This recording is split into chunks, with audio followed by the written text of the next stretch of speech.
This first short video is meant to be an introduction to show you how to take the images that you found online and open them in Photoshop so that you can begin to edit them. So you want to start by opening Photoshop, and you should be able to do that just by simply clicking on the icon at the bottom that says PS, and that's the Photoshop program. Once you have Photoshop open, you'll just go to File and Open. And then you want to find the file that you saved.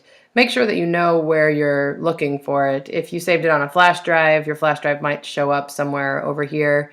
For mine, I know I saved it on the desktop, and I remember that it was named Peony because it's a peony flower. And I found it right here. So you can either double click on it, or you can click on it once and hit open. And it'll go ahead and open that in Photoshop. It's important that you want to open it in Photoshop rather than, say, just double clicking on it, like this for instance.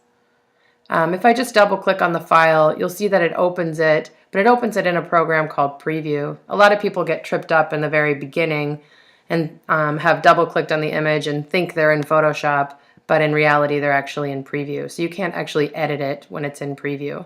So you'll want to walk through those steps that I just showed you here. And then we're going to begin to edit this by using a few different selection tools. It's a good idea to have a few different panels open while you're working in Photoshop, a few different windows, I should say. So a few of those that you should have that are just pretty standard for the workspace are your toolbar, which is this bar right here on the left. If that's not automatically open when you open Photoshop, you can simply go to Window and Tools, and just make sure that that's checked. You'll see if I uncheck it, it goes away, and if I check it, it comes back. So I always want to have my tools open. The other window that I think is really helpful to always have open are your layers.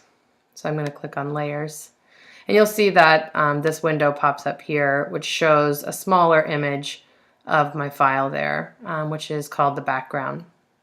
In order for us to begin working with this, you have to unlock the image. A lot of images will just start locked, and so it's important that you unlock them in order to begin. So double click on the background layer, and you can name that original image or original file.